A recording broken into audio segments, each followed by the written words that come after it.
akrep zehirinden yararlandığımız ve medikal anlamda kimyada kullandığımız bir zehir. Yani bir firma ne yapıyor? Bu şeritlerden bu gideceğini kafasına, yani otonom olarak hafızasına sensörlerle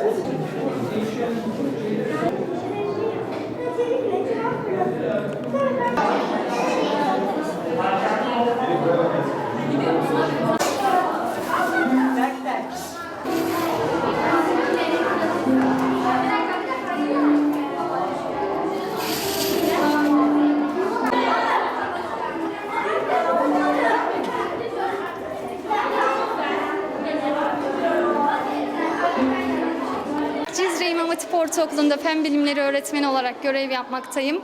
Okulumuzda ilk defa düzenlenen TÜBİTAK 4006 Bilim Fuarı'nın yürütücüsüyüm.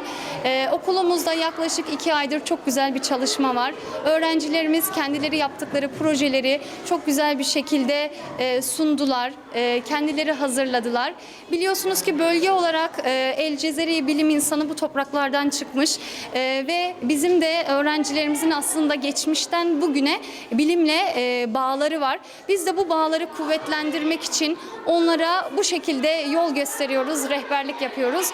İnşallah bundan sonra da hem 2204 yarışmalarında hem Teknofest'te hem 4006 bilim fuarlarında çok güzel projelerle yer almayı umut ediyoruz.